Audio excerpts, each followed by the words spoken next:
Tervetuloa kuuntelemaan Omalla äänellä podcast-sarjaa, joka on tehty Nuorten ystävien klubitalojen yhteisöissä. Nuorten ystävillä on 3 klubitaloa Pohjois-Suomessa. Klubitalo Pönkkä Oulussa, Klubitalo Tönäri Kajaanissa ja Klubitalo Roihula Rovaniemellä. Klubitalotoiminta on matalan kynnyksen yhteisöllistä ja vapaaehtoisuuteen perustuvaa toimintaa. Klubitalojen kautta tarjotaan mielekästä ja tavoitteellista tekemistä, tukea arkeen, työllistymiseen ja opintoihin.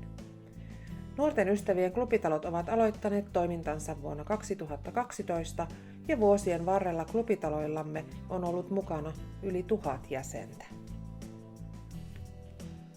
Omalla äänellä podcastin toisella kaudella pääsemme kurkistamaan klubitalojen elämään. Kuulemme kokemuksia klubitalotoiminnasta, tarinoita kuntoutumisesta, voimaantumisesta, mielenterveydestä, työllistymisestä ja klubitalotoiminnan merkityksestä ihmisille. Heidän omalla äänellään.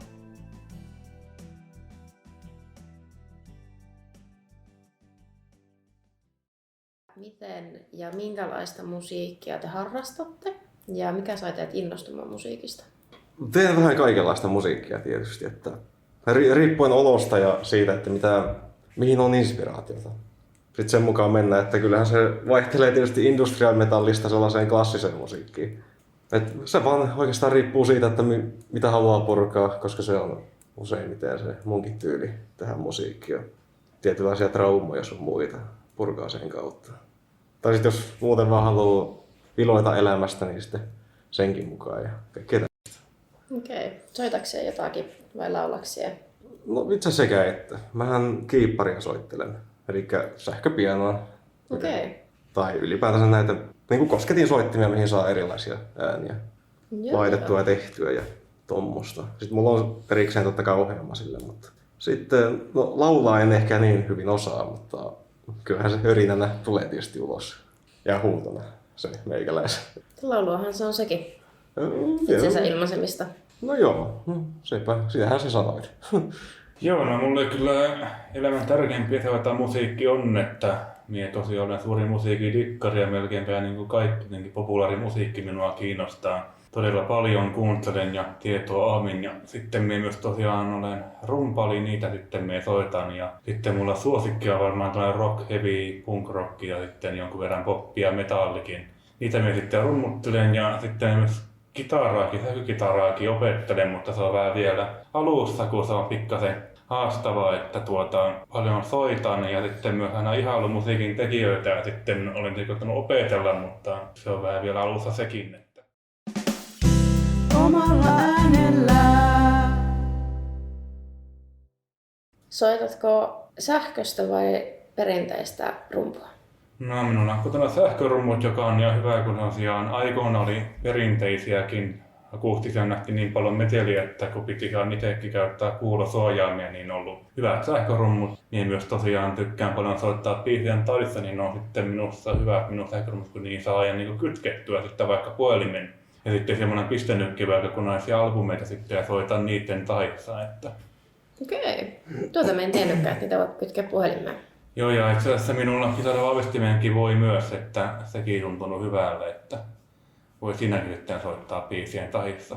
Oletteko te löytänyt musiikista innostuneita kavereita klubitalolta? No, tässähän se toisaalta Arttu on meikäläisen nenä edessä, että sen kanssa mä muistan, että Joo, minä muistan, se oli yksi syksy, kun oli eräs työntekijä, joka piti koirakävelyitä, niin me oltiin, niin siinä oli ihan kiva musiikillinen keskustelu sitten. Ja se on, ja sitten on täällä klubitalolla muun muassa joitakin muitakin on sitten huomannut, että jopa työntekijöitäkin, että tykkää samasta musiikista jäseniä, niin se on ollut tosi mukavaa. Ja sitten on täällä pidetty nyt, ne on ollut tauolla, mutta on ollut pari vuotta semmoisia rallia, että ei levyraate, niitä ei arvostella. Niin samaan kuunnellaan keskustelua, että sielläkin sitten tullut ilmi sitten, että on myös semmoisia, mitkä tykkää tällaisesta musiikista. Puhuit tuosta levyrallista, niin sitä pääseekin hyvin sitten aasinsiltana tähän, että onko minkälaista musiikillista toimintaa klubitalolla?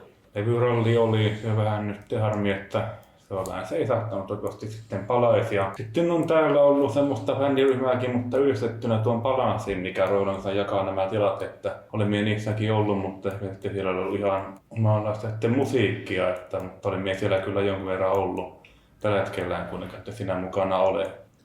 Mulla muuten olisi yksi kysymys, että tuli vaan mieleen, että mikä saisit niinku todella innostua niinku musiikista ja sen tekemisestä? Tai jos olet ylipäätänsä yrittänyt tehdä musiikkia, niin... No niin kuin musiikista niin se on varmaan ollut minun ehkä vähän verenperintö. Esimerkiksi mennyt ukki oli muusikko aikoinaan, musta viulua soitti ja muun muassa oli Unto Monosen kanssa keikkaa tehnyt, että itseäkö kyllä ukki kuuli, kun mä olin ihan pikku lapsi, että on ollut hienoa keskustelua hänen kanssaan yhteisiä soitteluita, mutta minä luulen ja ihan pikkulapsesta asti minä muistan, että rummus jotenkin kiehtoi, että minä silloin kattiloita ja lusikoita ruvetin hakkaamaan ja sitten siitä alkaen ja sitten varmaan se musiikin teko, niin sitten aina olen paljon kyllä tässä ihailut kaikkea muusikkaa olen ottanut niin kuin ihan esikuvikseni, niin aina sitten mietin, että hienoa itsekin osata sitten, että ehkä joskus sitten vielä osaakin. No ihan sikäkin kuulla. Mulla se lähti vähän eri kaavalla, että mullahan ei ole siis perheessä ollut mitään muusikoita koskaan tai ylipäätään. No suvussa joskus 30-luvulla oli joku ihan kohtuukuuluisa muusikko, mutta se miten mulla niin lähti tämä koko homma käynti oli se, että olin 5-6-vuotias. Sitten mun vanhin veli, niin se oli ladannut ohjelman tuohon PC:lle, eli mikä se, tietokoneeseen. Niin semmonen kuin Fruity Loops 3.4 oli silloin. Onko se 90-luvun vai vuosituhannen vaihteen ohjelma sitten? Se on itse asiassa vuosituhannen vaihteen. Joo, että on se jonkun verran vanha. Joo, mutta se on nyt niinku kehittynyt sitä mukaan, että nythän se on nykyisin FL Studio 21. Aha, eli se on minä en tiennytkään, että FL Studio oli alun perin sen niminen sitten. Että... Joo, se on ollut. Ja se tosiaan on nyt ihan ammattikäytössä oleva ohjelma. Joo, ennenhän se oli semmoinen pieni piiperysohjelma. Anteeksi, mutta mä en tiedä, mikä on se Fruit Loops, niin voisitko vähän avata, että millainen ohjelma, mitä siellä niinku tehtiin? No Fruit Loops alun perin, niin sillähän pystyy tekemään vaan konemusiikkia. Joo. Et sillä ei niinku pystynyt oikein äänittämään niinku mitään puhetta tai soundia tai tommosta. Lähinnä vaan semmoista, kun siellä oli valmiita MP3-ääniä tai OG-ääniä. Joo. Tai VAV-ääniä, jos en muista oliko siihen aikaan vielä ihan vaveja, mutta kuitenkin semmosia pieniä ääniä, mitä sit pystyy niinku manuaalisesti laittaa semmoseen vähän kiipparin tapaiseen sydämiin. Et siellä näkyy kaikki CD, AG, kaikki tommoista. Joo. Ja niissä oli kaikki erilaisia ääniä eri koskettimen niinku kohdalla. Niin, tai eri niinku se sävel oikeastaan. Okei. Pystyy toki varmaan noinkin tekemään, mutta mä en sitä muista, että olisiko ihan noin aikaisessa vaiheessa ollut tommoista. Noin modernia juttua. Ja onko se sitten nykyään se sovellus, niin onko se niinku ammattikäytössä oleva? Joo, sillä on itse asiassa aika moni kuuluisakin tyyppi tehnyt. Esimerkiksi ekana tulee mieleen Avi C. oli yksi, joka sitä käytti. Hän ei tiedä nimeltä, en ole sitten kuunnellut muutaman biisin vaan. Että... Sehän nyt on edes mennyt tietysti, mutta oli aika kuuluisa konemusiikki alalla. Ja sitten tietysti Bass Hunter, sekin on tietysti. Eikä en ole tiennyt niiden siitä. En muista edes sitä sovelluksen nimeä, mikä se oli. FL Studio. FL Studio, joo. Artistit on kyllä tuttuja. Omalla äänellä. Mitä te olette mieltä, että miten sitä Klubitalon niin musiikkitoimintaa voisi viedä eteenpäin? Miten sitä voitaisiin kehittää? No, revyrallia joskus tulee kaivattua, ja se on kyllä ollut aina hienoa, että täällä on tosiaan niin erilaisia ihmisiä käy, että on kyllä monenlaista musiikkimakua, että se on kyllä mukava monipuolista. Että... Just kattelin tässä, että onko semmoinen kehitysidea myöskin, että voisi hommata jonkun ohjelman, millä oikeasti pystyisi niin kuin äänittämään ja liittämään sinne ja miksaamaan. Niin kuin tänne talolle vaikka. Niin, vaikka just tuohon viereiseen pöytään, niin joku tietokone, missä on semmoinen joku ohjelma. No, ei välttämättä tarvitse edes kallis olla, tai voi olla jopa ilmainenkin ohjelma. No, on niin. Aika hyvä idea kyllä tuo. Että... Kehittymisen arvoinen idea, että voi olla, että siihen löytyisi paljon kiinnokkaita. Kun on kuitenkin monia taiteilijasieluja varmasti täälläkin, niin varmasti niillä tekisi oikeasti hyvää se, että pääsisi koittaa eri ohjelmia. Tai niinku ylipäätänsä ohjelmaa, miten sitä tehdään. No joo, mulle kyllä hienoa tosiaan musiikin tekoon tutustua sitten, että viime syksynä myös työkokeilussa, missä niin musiikkiin juttujakin harjoiteltiin ja opeteltiin, niin siellä oli Applelle yksi semmoinen musiikinteko-ohjelma, mistä minä vähän sillä leikin, sitä nimeä minä en muista, mutta se oli kyllä se ihan niin kuin mitä vain soittimia, sitten oli pieni koskettiin soitin justiin, millä sitten soitin. Se kyllä oli hauskaa puuhaa. Semmoinen voisi kyllä kuulostaa oikein mielekkäältä toiminnalta. Joo, se musiikki kyllä niin hienoa, että olisi se kyllä jollakin tavalla joka päiväkin. Joo, ne on kyllä huomannut, että ihan niin kuin melkein vain sitten jokaisen niin kuin sitten musiikki sitten jollakin tavalla sitten tekee hyvää ja vaikka piristää päivää. Että. Kyllä se huomaa itsessäkin, kun on tuo radiokeittiössä päällä, että se on ihan eri fiilis. Ihan eri fiilis, kun on sitä taustamusiikkia. Omalla äänellään. Mitä muuta te olette tehneet Klubitalolla ja mikä teitä motivoisi tulemaan tänne, että haluaisitteko siihen vielä vastata? Toi onkin oikea kysymys, koska mä muistan ainakin silloin aikaisemmin, että tykkäsin tulla tänne niinku ihan muuten vaan tekemään kaikkea, mitä nyt sattuu tulemaan käteen. Että oli se sitten koiran ulkoilutusta tai imurointia tai ruoan laittoa, mutta en oikein tiedä. Ehkä kaikkein eniten varmaan tässä on ollut parasta just se, että on niin kuin ihmisiä ja ohjaajia ympärillä, joiden kanssa jutella ja kaikkea tämmöistä. Niin. En mä tiedä, että kaipaanko se mitään niin kuin kovin erityistä, mutta ehkä välillä jotain matkoja sinne tänne. Muistan sen, että kun tehtiin silloin Klubitalon kanssa se matka sinne, mikä se oli se laavuilupaikka. Se Vaattunkin Köngäs. Just se. Joo.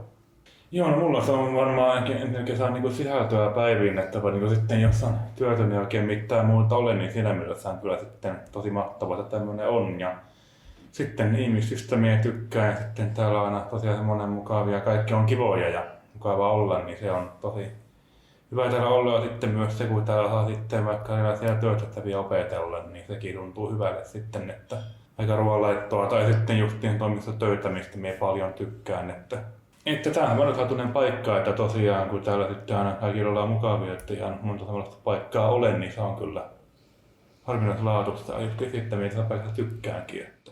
Onko teillä vielä itsellä jotakin, mitä te haluaisitte kertoa tai kysyä toisiltanne? No ainakin minä tosiaan kun paljon musiikkia kuuntelen, niin aina nostaa tietää tai vaikka, että mikä sinulle millainen musiikki maistuu. Aika lailla kaikki. Ihan laidasta laitaan. Ehkä räppi on vähän semmoinen, että mitä mä en ehkä niin tykkää kuunnella. Joo, se on aika hauskaa, että itselläkin just näitä kuin rappi tai sitten semmoinen moderni poppi, niin ne ei, mutta kyllä mullekin. Kyllä sydäntä lähinnä varmaan joku rokki tai punk-rokki tai heavy sitten, että mä muistan, että oli jo 7-vuotiaana, se oli semmoista aikaa, että tuntui, että minkä biisin mistä vaan kuulin, niin me tykästyin, niin se oli justi vanha tuo Irlantilainen U2 nimeltä, kun aika vanha rock-bändi, niin erääseen heidän biisiin tykästyi ja sitten vaikka mä olin niin pieni, että minua ei edes kieltäkään, niin silti minä tykkäsin ja se on ollut aika hauskaa sitten nykyisin kuunnella, että oikeasti, että mistä ne laulaa. Että sitten mun ja muitakin semmoisia, eli Peppers oli sitten myös, mitä minä muistan, että ihan tätä peruskoulua alkoi taivolta, että tässäkin muistan tuon Leaving the Leavingsin, ja Suomi rock-bändin, niin sitten siihen minä tykästyin todella kovasti ihan pikkupoikanakin. Ja ei sekään mitään lasten musiikkia ole, niin se on hauskaa, että kuuntelin sitten, kun oli näitä rankkojakin tarinoita, niin sitä innoissaan. Ja vielä kun olen suuri fani, ja sitten myöhemmin tuli Epu Normaali, että sekin sitten tosi paljon tykästyin. Kun se oli 13, niin sitten se oli tuo punk rock sitten tuli, ja varsinkin tuo Ramones, että se niin kuin edelleen maailman paras bändi, ja sitten aikoina jotenkin tosi tärkeä, että kun oli rankan nuoruus, niin sitten pystyi samaistumaan sitten siitä myös niin kuin jotenkin, että pystyi selviytymään, niin se oli kyllä. Mä luulen, että oli muutama vuosi sitten tosi tiivis semmoista punk rock-fanitusta, että varmaan muuta kuunnellut. Koska se hienoa musiikkia on, niin ehkä me sillä tavalla niin kuin tuntuu, että ei tarvitse vuossaa ulkoa sitten jo, niin paljon se tuli kuunneltua. Että kyllä tuntui, että oikein mikään muu kelevaa, mutta sitten tuntuu, että sitten rupesi olemaan taas vähän monipuolisempi sitten ja enemmän avoin. Ja sitten ollut myös teiniästä alkaen tai noin täysikäistymisestä, niin sitten tuntuu, siitä olen tullut niin kuin ihan niin kuin sitten kaikki ruokainen, että kun on. Mutta kyllä tuo justi rock tai heavy tai punk tai mikä vaan kitaramusiikki, niin se on kyllä semmoista sydäntä lähinnä aina. Joo, mulle tuli kyllä mieleen tosta just toi, että sen huomaa, jos on puhuttelevaa musiikkia. Ja just se, että kun se on sielulla tehty musiikki, niin se puhuttelee aivan eri tavalla kuin semmoinen.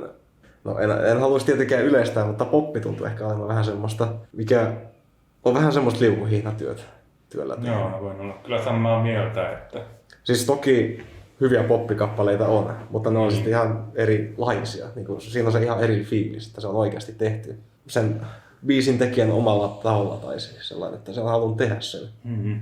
Se on harmi vaan, että se on ehkä mennyt vähän semmoisen, että pakko tehdä jotain. Ja sitten tuntuu, että ne kyllä sitten vaikka joku valtamedia, vaikka radio tai muut, niin ne tuntuu, että ne vaan semmosia, että on kyllä paljon uusiakin artisteja, mutta ne pitää kyllä itse löytää sitten, ja se on monesti hyvin vaikeaa, jos vaikka ne ei ole löyty sopimusta tai ne on hyvin vähän tunnettuja. Että. Joo, just tää. Ja siis maailmalla on tietysti kuinka paljon semmosia ihan sikataidokkaita tyyppejä, mitkä tekee hyvää musiikkia, mutta ei kukaan niitä tunne. Joo, se on vähän kuin maailman muuttunutkin, että vaikka tai on se hienoakin, että tämä internet tullut, mutta sitten varmaan justiin tiedätte, että kun ei oikein levyjä myydään sitten, se on tullut niin paljon kaikkea, että 50-luvusta ja 90-luvusta niin tulee helpompaa sitten, että silloin piti levysopimus saada sitten. Sitten vasta päästä levyttämään missä tietoisuutta, nyt sitten vaikka voi ihan vain nekin palvelut, vaikka biisin julkaista, niin on vähän eri juttu sitten, että siinä mielessä monesti vähän kaipaa sitä vanhaa, vaikka minä en elänytkään, mutta kun me ei ole saattanut paljon tietoa, että tiedän, niin että se on vähän kaksijakoista, että on tässä nykymusiikin teossa hyvää, mutta myös sitten huonoakin. Niin, siis sepä just, että on sitä hyvää että huonoa, niin kuin sanoit. Se riippuu aina vähän maailman menosta, että mikä sitten on hyvää ja mikä sitten on huonoa tietysti. Omalla äänellään.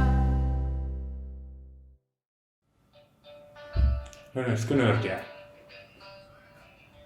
Tuo on aika hauska, että me tuosta pidän paljonkin ja tietysti on Suomessa ehkä vähän tuo Soundtrack tunnettu, mutta minä innostuin selittämään, että kun se on se Amerikan itävaltion musiikkia ja rock-musiikkia, niin se yhdistää se, että siinä on tätä kitarasoolot, niin kuin kitaristit tänään tulee, että joka viesa joku semmoinen soolo, niin muistan, että siitä joku 6 vuotta, kun meitä on Ylskylydin löysin ja minä siihen tykästyin. Ja siinäkin minulla vetosi ne biisien tarinat ja sitten muutenkin jotenkin kävi, että minusta niitä Soundtrackista jään kunnolla kaikkia tietoa kaivamaan ja semmoisia bändejä, mitä ei meitä tunnetakaan. Että tuo mulla vähän myöhemmin sitten on löytynyt, mutta kuitenkin tullut minusta tosi suuri fani tonkin suhteen sitten, että Suomessa on vähän jännä sitten fanittaa, kun niitä bändejä ei oikein sitten täälläkään näe ja se on vähän hankala, että Amerikka vaikka katsomaan niitä, mutta joo, tuo on uuden sitten fanituksen kohde. Totta. Kyllä pakko myöntää, että kyllä mäkin vähän semmoista vanhempaa välillä kuuntelee. Joskus itse asiassa ala-asteellahan mä tykkäsin kuunnella Beatlesia. Tietenkään ei sitä ääneen sanonut, koska se oli noloa sumuissa kuunnella semmoista. Ja Abbakin on muuten hyvä. Joo, ne on Beatles ja Abbakin, että joo, kyllä ne on hirveän paljon kyllä siihen kaikenlaisia bändiartisteja, että just niin kuin erityismielenkiinnon kohde on niin tuntuu, että minä haluan. Ja sitten on ollut hieno myös samalla, kun sitten tosiaan musiikkiin perehtyy, niin sitten tuntuu, että vähän niin kuin maailman tai yhteiskunnan historiaakin sitten. Että myös tuntunut, että se on ollut aika hienoa, että ihan itse niin oppinut sitten vaikka 60-70-luvun vaihteesta sitten, että kun silloinkin kaikenlaista oli ja että myös se musiikkiinkin vaikutti, niin että olen kyllä nauttinut, että vaikka tarkoitus on ollut sitten alun perin vaan musiikkiin tutustua tai musiikin tekijöihin, niin sitten tullaan myös sitten opittua. Niin siis se onkin tässä ihan mielenkiintoista, että sitä tulee just sukellettua niin kuin entiseen aikaan, että mikä on silloin ollut semmoista, niin kuin, miten se sanoisi, niin kuin yleistä.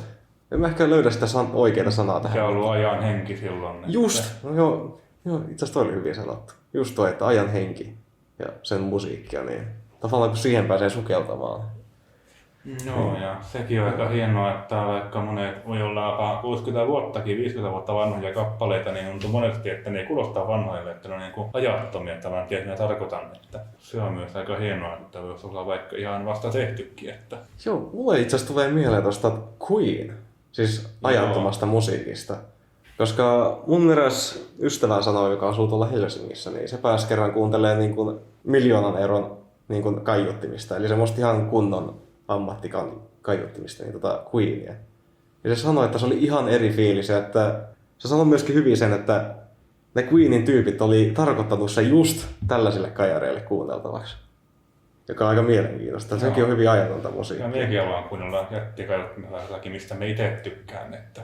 Joo, siis ehdottomasti mäkin haluaisin joskus kuulla just semmoisesta ihan kunnon ammattimaiskajareista jotain biisiä, mikä on tehty joskus. Tai mikä on ollut just vaikka tyylin Queen. Joo, tämä on kyllä legendaarinen. Että en suuri fani ole, mutta sitä ei myötä se kuuluu yleissivistykseen, että kyllä jonkun verran sitä sijaan sitten ja kuuntelen. Että. Monesta olisi sitä mieltä, että vaikka se niin fanitan, se vaan jotenkin kuuluu sitten vaan tietää. Ja ainakin joitakin sitten näitä biisejä, että mitä ne sitten on. Että. Tietääköhän edelleenkin kaikki ihmiset tällä maan päällä tuon Elviksenkin jopa. Sekin on tavallaan semmoista yleissivistystä ollut. Joo, me on ehkä monet tietääkin, vaikka ole kuunnellutkaan. Että. Niin, että ainakin se nimen on ainakin jossain kuullut. Ja Beatles ihan sama juttu sitten. Omalla äänellään. No hei, jos teidän pitäisi valita ja perustella, että mikä on teidän yksi ehdottomasti lempparein biisi, niin mikä se on? Ja vain yksi. Ei tarvitse olla koko elämän, mutta tämän hetken, vaikka tämän päivän ehdoton fiilistelybiisi ja perustelut. Toi ehkä parempi. Sitä on hankala. Oi vitsi. Toi on hankala, koska siis jopa toikin, koska päivässäkin on niin monia eri tunteita. No varmaan se, mitä mä oon ylipäätänsä välillä tykännyt kuunnella sellainen muutenkin vain. Ja ihan sellainen, jos tekee esimerkiksi vaikka siivoamisesta paljon hauskempaa, niin on toi Northlanein Bloodline, mikä on siis industrial metallia ja nu metallia sekoitettuna. Se on jännä yhdistelmä. Okay. Mutta se on yksi, mistä mä tykkään hyvin paljon. No ainakin pitää sanoa, että semmonen, että tuntuu, että minulla on niin aina joku biisi soi päässä ja sitten se vaihtelee. Ja nyt on ollut vähän semmonen kausi, että CCR, semmoista vanhaa rockibändiä, mä olen kuunnellut semmonen biisi kuin Hey Tonight. Niin muistan, että olen sellainen radiosta sen kuullut ja tykästynyt kovasti, että se tuntuu tälläkin hetkellä soivan päässä. Mutta se ei tietenkään se minun elämän paras biisi, sitä on hirveän vaikea valita, vaikka kun bändit se olisi helpompi kyllä. Osaatteko te sanoa teidän lempparibändinne? Ehdoton lempparibändi. No kyllä mieluisa on tuo Ramones, niin kuin se mainitsinkin aikaisemmin, että se on uskomaton bändi, että varmaan menisi enemmän aikaa, mutta varsinkin sen bändin tarina on uskomaton, että mitä musiikkia tekivät sitten ja te vielä olivat hyvin aliarvostettuja aikana ja sitten vasta kun bändi oli lopettanut, että niiden jäseniä kuollut rajoisin, niin sitten vasta rupesi sitä suurempaa tulemaan.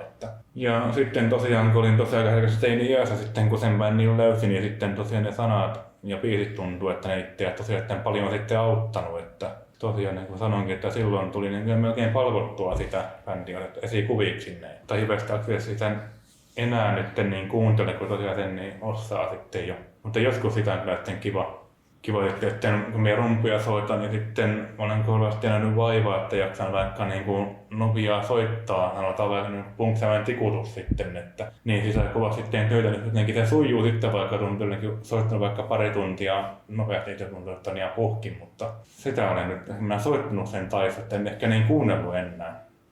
Mutta se on kuitenkin semmoinen kiva fiilistelybändi, niinkö? No voi se nyttenkin olla, että vaikka nyt sellaisia oikein hyvin nykyään, niin, mutta silti tykkää biisejä monesti sitten kuunnellaan, että ja Suomesta niin kuin vaikka Living to Leaving tai Eppu Normaali, että ne sitten on vielä pakko mainita. Se on monesti kyllä vaikea, että mikä on maailman paras, jos tuntuu, että haluaa arvottaa sitten, ja kaikki tuntuu olevan hyvää. Mutta kun se aikaisemmin se Ramones kyllä ehdottomasti sanoin, kun kysyttiin, niin ehkä varmaan vieläkin voisin sanoa sitten sen. Onko Jussi saanut päätettyä, että mikä on se ehdoton lempparibändi?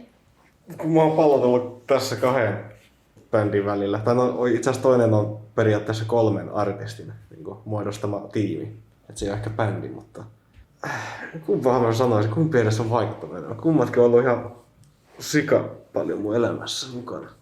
Periaatteessa tekisi mieli sanoa molemmat, mutta sitten. No ehkä tällä hetkellä on nyt tullut kuunneltua kaikkea niitä just sitä Northlanea. Joo.